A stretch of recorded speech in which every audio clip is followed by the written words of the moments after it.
El siguiente segmento tiene contenido o opinión. Muy bien, amigos y amigas, qué gusto que nos acompañen. Vamos a generar nuestra opinión, que tanto les gusta a algunos. Algunos están pendientes de lo que opinamos en este espacio. Así que abrazos para aquellos que están pendientes, para aquellos que gustan de nuestra opinión y también para aquellos que sufren con nuestra opinión. Pero termina siendo eso, ¿no? Apenas una opinión de quienes hacemos este espacio de noticias, particularmente de quien les habla, en el legítimo uso de esta cosa que se denomina la libertad de expresión, que algunos se llenan la boca mencionándola, pero que está claro que no la toleran o no la soportan. Solamente lo mencionan para subirse a la ola, ¿no? Pero lejos, muy lejos del respeto de lo que significa la opinión ajena. Bueno, saludo a quienes ya se unen a nuestra sintonía. Muy buena visualización tenemos ahora mismo en nuestra transmisión de Facebook Live. Estamos con nuestra señal abierta para Pichincha, Esmeraldas y Manabí. Estamos en Santo Domingo por Majestad Televisión. Estamos en la internet por www.radiomajestad.com. Saludos a mi tierra Ambato. Ya tengo pues ahí abrazos a mis coterráneos. Don Nelson Medina nos saluda desde la tierrita linda Ambato, donde el desorden campea. El lunes las imágenes que me llegaron de lo que pasa en Ambato es impresionante, ¿no? Pero es parte de lo que está ocurriendo ahora mismo. Bueno, algunos temas. Ayer mencionamos en el tramo final de este espacio de noticias, lo hizo Silrad cuando revisó justamente, hizo un breve recorrido por las redes sociales. Ayer mencionamos evidentemente este anuncio que generó sorpresa del señor presidente de la República respecto de la activación de actividades docentes en establecimientos educativos privados, particulares, del régimen Costa y Galápagos. El presidente había escrito el 5 de mayo en horas de la noche, o sea, el día martes: algunos colegios privados y públicos del régimen Costa han presentado planes de conectividad y acuerdos de pago de pensiones. Están listos para trabajar bajo la modalidad Aprendemos Juntos en Casa y vamos a autorizarles a que inicien clases desde el 18 de mayo. En condiciones normales es un anuncio que no debería llamar la atención, pero sí llama la atención porque supone otra vez, un anuncio que implica volver a generar una planificación respecto de algo que ya supuestamente había quedado claro. Recordar que antes de la pandemia, antes de la emergencia sanitaria, la fecha para el inicio de clases había sido fijada para el lunes 4 de mayo, es decir, hace 4 días debía comenzar el año lectivo en la costa y en Galápagos. Está claro que por la emergencia eso no fue posible y hubo que cambiar la fecha. La fecha se mantuvo hasta que finalmente se dieron cuenta que la emergencia ameritaba justamente una revisión y se decidió pasarla para el lunes 1 de junio, evitando la modalidad presencial, sino convocando justamente a la inauguración de ese año lectivo, al inicio de ese año lectivo, por medios virtuales, por medios digitales, lo que en el Ecuador también supone un gran problema. Ecuador no está preparado para pasar totalmente a la digitalización o al uso de medios telemáticos o a la masificación del teletrabajo. No está preparado el Ecuador. Estamos muy lejos de aquello. He escuchado que incluso hay gente que plantea que la Administración de Justicia debería migrar a mecanismos telemáticos.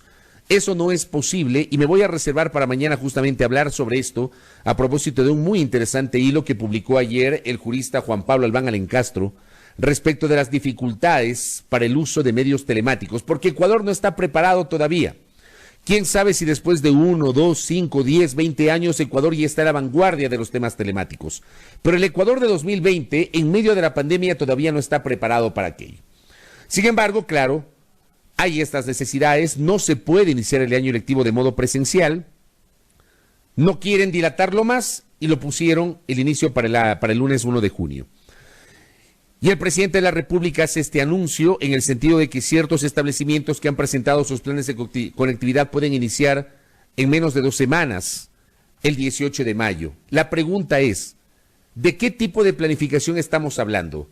Si primero se ubica una fecha, el 4 de mayo, luego se la cambia el 1 de junio y ahora se habla del 18 de mayo. ¿Están preparados ya los establecimientos educativos? ¿Han logrado avanzar en su planificación los padres de familia y los estudiantes? No se puede cambiar las fechas de un día para otro. Si ya se estableció que el año lectivo va a comenzar el 1 de junio, dejen el 1 de junio. Porque además, insisto, el Ecuador todavía está muy lejos de masificar el uso de medios telemáticos para múltiples tareas. Todavía estamos muy lejos. El índice de penetración del Internet en el Ecuador, si comparamos con países que tienen un desarrollo mucho más grande que el nuestro, es evidentemente mayor. Eso también, evidentemente, hay que analizarlo, hay que repensarlo. Mi punto es, estos anuncios que se generan, que se dicen, que se desdicen, y luego cuando hay un nuevo anuncio no hay la explicación correspondiente, porque al menos ayer no vi una explicación pormenorizada sobre este anuncio por parte del Ministerio de Educación, que termina siendo el órgano ejecutor de la política de educación. Estamos tratando de invitar a la ministra Montserrat Kramer. Ella siempre suele tener la gentileza de atender nuestras invitaciones, ojalá que esta no sea la excepción. Ayer enviamos el correo electrónico para solicitar justamente la entrevista, ojalá que se dé en el curso de esta semana, porque inclusive me han llegado algunos mensajes de padres de familia muy preocupados también por estos cambios que se dan respecto de la prueba Ser Bachiller, de la forma como se van a graduar, si hay o no examen de grado, si tienen que presentar proyecto de titulación, que les dicen una cosa y luego se enteran por la prensa que las reglas han cambiado, que no les comunican oficialmente. Todas estas dudas terminan por generando confusión. Allí es cuando yo planteo la necesidad, otra vez, aunque parezca repetitivo lo que digo, que el mensaje de la autoridad tiene que ser claro, directo, transparente, que no se preste a la tergiversación, a la mala interpretación, que no se preste justamente a que de alguna manera se piense lo que no se quiere decir. El mensaje tiene que ser lo suficientemente claro y eso no es lo que estamos sintiendo. No sentimos que ocurre cuando, por ejemplo, pasa lo que pasó el día de ayer. El día de ayer se presentaron, luego de 2 días de ausencia y luego de un silencio impresionante e irrespetuoso, muy poco cortés, por parte de quienes manejan el chat de comunicación del Ministerio de Salud, donde realmente los periodistas somos maltratados, porque ni siquiera una información básica, operativa, mínima, tienen la cortesía de responder. El día lunes se presenta una infografía con la información de la evolución de los casos de coronavirus COVID-19 en el Ecuador. En la infografía que nos presentan el día lunes, el número de casos confirmados llegaba a 31.881. Luego del silencio del día martes, en donde, insisto, nos tuvieron, voy a utilizar esta palabra con todo respeto, pero no me queda otra, nos tuvieron como tontos a los periodistas durante toda la jornada del sábado. Alguien nos dijo que en la mañana el martes. Alguien nos dijo que en la mañana del martes, que en la tarde se iba a presentar la información. En la tarde, que todavía no tienen información, pero que antes de que finalice la tarde nos presentan información. Finalmente terminó el martes y no nos presentaron información. Ayer finalmente nos vuelven a remitir la infografía por parte del Ministerio de Salud. Y resulta que, oh sorpresa, las cifras no tenían consistencia. Las cifras que se presentaron ayer no tenían consistencia haciendo una comparación con aquellas que nos presentaron el día lunes. Reitero la cifra. El día lunes el número de contagiados era 31.881 y ayer apareció un número, 29.420, es decir, un número inferior de contagiados de COVID-19. Esto se prestó para una serie de especulaciones porque esta información no fue acompañada de la debida explicación por parte de la autoridad. La autoridad recién a las 3 de la tarde participó de una rueda de prensa y a las 4 de la tarde en una cadena nacional en donde procuraron explicar aún con un mensaje confuso porque no fue lo suficientemente claro la manera como según el gobierno se depuró la base de datos. Se había adjuntado una nota técnica, pero insisto, no acompañada de la correspondiente explicación porque los periodistas no somos especialistas en estas materias y el común de los ciudadanos tampoco. En la nota técnica nos decían que la validación constante identifica registros duplicados de muestras asociados a los resultados de laboratorios de segundas y terceras muestras. Las segundas y terceras muestras son personas que superaron la fase de contagio. Se puede apreciar una variación de los casos confirmados frente a los descartados. Esto obedece exclusivamente a la identificación de segundas y terceras muestras en pacientes de COVID-19. Tratando de interpretar justamente ese mensaje, uno llegó a la conclusión de que las segundas y terceras muestras habían sido mezcladas en la estadística. ¿Cuándo se dieron cuenta de eso? No lo sé. ¿Durante cuánto tiempo permanecieron mezclados los datos de las segundas y terceras muestras? Tampoco lo sabemos. Lo que se ha informado es que en el proceso de depuración se dieron cuenta que las segundas y terceras muestras se habían mezclado. Y resulta que aparecían todavía en la estadística personas que ya no tenían COVID-19. Insisto, esto no se explicó en la mañana, se prestó para la tergiversación, para la mala interpretación. A las 3 de la tarde el señor viceministro Javier Solórzano procuró hacer una explicación poco entendible, no creo que todos la entendimos. Inclusive como elemento anecdótico, cuando terminó abruptamente la rueda de prensa porque la autoridad había anticipado que se estaba quedando sin batería en su computadora, estaba respondiendo la última pregunta y se quedó justamente sin batería y luego tenía que conectarse a la cadena nacional de las 4 de la tarde. Nos quedamos algunos colegas tratando de interpretar lo que quiso decir la autoridad. Ese es el tema que estamos enfrentando. Créannos. A veces la gente nos reclama a los periodistas o nos dice, pero ustedes dijeron tal cosa, pero ustedes publicaron tal cosa. Les puedo asegurar que no es responsabilidad exclusiva de los medios y de los comunicadores. El tema pasa porque el mensaje se sujeta a interpretaciones, porque el mensaje no termina siendo claro, porque la explicación no llega de manera oportuna, porque se demoran, pero tiempos totalmente inconvenientes para poder hacer aclaraciones. Yo les insisto, si el señor presidente de la República, retornando al tema de educación, la noche del martes, hace un anuncio respecto de que algunos establecimientos educativos el 18 de mayo van a iniciar clases, ayer mismo se debió haber explicado cuáles, en qué provincias de la costa, cómo lo van a hacer, de qué manera a partir del 18 de mayo. Nada de eso se dijo. Ayer presentan infografía a las 11 de la mañana sobre el tema de salud y esperan hasta las 3 de la tarde para hacer una explicación medianamente entendible sobre la supuesta depuración de las cifras, sobre la cual, insisto, los periodistas nos seguimos quedando con dudas respecto a la manera como se está manejando la información. Yo quiero insistir en aquello. Y este planteamiento lo hago respetuosamente al secretario de Comunicación, Gustavo Itch. Hay que procurar desde justamente la Secretaría de Comunicación de la Presidencia de la República, que es el ente que maneja o que debe manejar la comunicación, y procurar centralizar las líneas maestras para que sean ejecutadas por los diferentes organismos que forman parte del Estado central, tratar de articular de mejor manera la emisión del mensaje para que no sea un mensaje disperso y no se preste a la descontextualización, a la tergiversación, a la mala interpretación, que es lo que está ocurriendo en este momento aquí en el Ecuador. Porque si no recibimos los periodistas de información adecuada, va a ser muy, muy complejo que podamos trasladar a nuestras audiencias lo que se quiere decir, si eso se sujeta a una interpretación errónea. Clarísimo.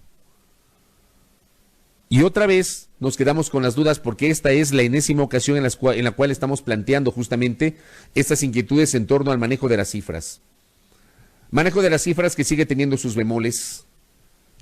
De verdad que esta polémica por las cifras oficiales que no terminan siendo las cifras reales provoca malestar en todos, porque resulta que de esas cifras oficiales es que se puede generar una planificación en el sector público y en el sector privado. ¿Cómo se puede reorientar lo que va a pasar en el Ecuador dentro de esto que han denominado la nueva normalidad, que realmente es un desbarajuste completo? Porque luego de 51 días, hoy es el día 51 de aislamiento, mucha gente ha decidido romper la restricción y procurar retomar varias de sus actividades, y eso lo recoge Diario El Comercio el día de hoy. Hay ciudades en donde parece que no hay ningún tipo de restricción. Parece como que si en esos cantones no se hubiese mantenido el semáforo en rojo. Y eso tiene una serie de explicaciones que van desde la necesidad económica, la necesidad de activar la actividad comercial luego de 51 días de paralización, también la indisciplina porque ha habido una dosis de indisciplina y también asociada a lo errático de los mensajes y la ausencia de una política pública lo suficientemente fuerte, coherente, que le permita al empresario, que le permita al ciudadano tener una visión mucho más clara de hacia dónde apunta el país y hacia dónde va el país. Yo realmente no sé qué va a pasar. No sé qué va a pasar cuando, por ejemplo, le escucho ayer al vicealcalde de Guayaquil anunciar que el 18 de mayo Guayaquil podría adoptar otra decisión respecto de su semáforo. Creo que 18 de mayo me parece que dijo, 16 o 18 de mayo. El epicentro de la pandemia, o en el epicentro de la pandemia, ya se piensa en cambiar de color de semáforo. O sea, a mí no me cabe en la cabeza, perdónenme. Aquí en Quito, al menos hasta el 31 de mayo vamos a estar con semáforo en rojo. Está claro que el día 26 de mayo habrá una reunión en la cual se hará una valoración y es muy probable que para el 1 de junio tengamos otro color de semáforo. Pero está claro que durante todo el mes de mayo, hasta el domingo 31, vamos a estar con semáforo en rojo. En el caso de Guayaquil ya se habla del cambio de semáforo, siendo el epicentro de la pandemia. Entonces, ese tipo de mensajes generados por autoridades son los que terminan, evidentemente, llamando la atención, provocando la confusión de la gente, haciendo que haya sectores que se relajen y que digan, bueno, no pasa nada. Los buses atestados en la metrovía de Guayaquil, atestados de pasajeros. No se entendió nada. No se entendió nada. Yo no puedo comprender cómo, en medio de esta situación, en el propio epicentro de la pandemia, no hay un mínimo de control si van justamente a proveer de transporte a la gente que requiere movilizarse por sus actividades. Al menos respeten el distanciamiento, pues. Pongan más unidades, hagan alianzas, no sé, no tengo idea. Yo no soy autoridad, soy apenas periodista. Pero no tiene sentido que lo tomen de modo tan deportivo. Casi como asumiendo esta postura que dicen algunos, ¿no? Yo también estoy espeluznado, de que lo mejor es que todos nos contagiemos para crear anticuerpos y que luego no volvamos a tener la enfermedad. O sea, qué fácil. Yo he escuchado eso y créanme, es risible a veces escuchar ese tipo de expresiones de gente de no creer. Así llegamos al día 51, de aislamiento social entre comillas, porque esto definitivamente ya se desbordó. Y otra cosa que aparentemente ya se ha desbordado es la corrupción. Pasamos del caso Mascarillas, que le costó el puesto al director general del IES y que terminó por provocar, no inmediatamente, pero creo que ese fue un elemento decisivo, la salida del presidente del Consejo Directivo del IES. Pasamos a las fundas de cadáveres con un sobreprecio pero impresionante en un hospital de Seguro Social en Guayaquil, el hospital del IES Los Ceibos. Ayer el secretario anticorrupción develó que un caso similar al de las fundas de cadáveres en el hospital del IES Los Ceibos se detectó en el hospital del Guasmo Sur en Guayaquil y que está siendo materia de investigación. En los últimos días, denuncias de quienes ostentaron el cargo de gerentes en los hospitales Eugenio Espejo y Vaca Ortiz, regentados por el Ministerio de Salud Pública, sobre supuestas presiones para determinadas contrataciones irregulares. Y ayer la ministra de Gobierno denunciando aparentes irregularidades en el hospital docente de la Policía Nacional de Guayaquil. ¿Se dan cuenta de lo que está pasando? La corrupción también ha desbordado. Pero está clarísimo. Ha desbordado. Y así nos piden a los ecuatorianos que contribuyamos y que arrimemos el hombro para sacar al Ecuador adelante. Controlen primero la corrupción. Primerito, controlen la corrupción. Sancionen a esos malos funcionarios con el máximo rigor de la ley luego de un proceso justo, como siempre he defendido yo. Y que caiga quien tenga que caer. Que ya esa frase no sea un cliché. Aquí hay frases a lo largo del tiempo que se utilizan repetitivamente. el caiga quien caiga y vamos a tomar cartas en el asunto, que hasta las últimas consecuencias, bueno, háganlo. Pero yo sí planteo, mientras no controlen la corrupción, no se atrevan a pedirnos contribuciones a los ciudadanos. No se atrevan. La cosa pública o el manejo de la cosa pública debe ser el ejemplo para que los ciudadanos también nos sumemos, contribuyamos a generar un mejor país. Primero controlen la corrupción y luego pídannos a los ecuatorianos que contribuyamos. Primero recorten el presupuesto donde hay que recortar, pues no en la salud ni en la educación. Recorten en lo que haya que recortar. Gastos innecesarios, contratos que no se justifican, en publicidad en tarimas, como ayer dimos cuenta en este espacio de noticias, contratos publicados por el portal Primicias y por Diario Expreso, que suman alrededor de $500,000 entre esos contratos. Dejen de lado los contratos innecesarios. En compras públicas, en contratación pública hay mecanismos para dejar de lado determinados procesos. Y redireccionen esos recursos, porque el artículo 165 de la Constitución les faculta a utilizar recursos para otros fines, con excepción, lean la Constitución, con excepción de la salud y de la educación. Yo estoy impresionado porque di lectura a la nota del portal Primicias que da cuenta del recorte. Resulta que recortan en salud y educación contraviniendo la Constitución, pues.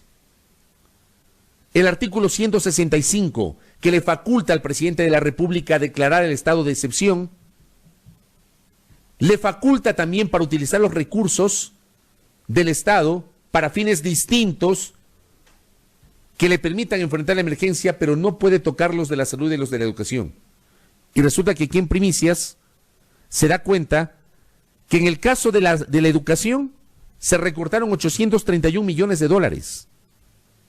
Y en el caso de la salud, $214,9 millones. Sería interesante saber por dónde va el recorte. ¿Es solo gasto corriente? ¿Esos recortes va a implicar despidos? Yo no entiendo cómo en estas circunstancias se puede recortar el presupuesto de la salud. No lo comprendo. Insisto, puedo estar equivocado. Quien les habla puede estar equivocado y termina siendo una opinión. Pero de verdad, este tipo de cosas tienen que ser manejadas de otra forma. Controlen la corrupción. Y luego de eso, allí sí pídannos a los ecuatorianos contribuir, porque lo que se nos viene a los ecuatorianos en los próximos meses va a ser muy duro. Muy duro. Gente que se ha quedado sin empleo, en el sector público y en el sector privado. Y no es tan fácil ponerse un emprendimiento como algunos lo pintan. Profesionales en relación de dependencia que van a sufrir una merma de sus ingresos, porque no van a tener el mismo flujo que tuvieron seguramente el año anterior. Hay que hacer una valoración en serio. Se le pide una contribución a las empresas cuando la mayoría de empresas no han generado actividad productiva durante 51 días de restricciones. La cosa no va por allí. Pero insisto, si nos piden una contribución, empiecen controlando la corrupción. Es el mensaje que generamos en este espacio. 6 de la mañana con 49 minutos en la primera hora. No se desconecten de nuestra señal.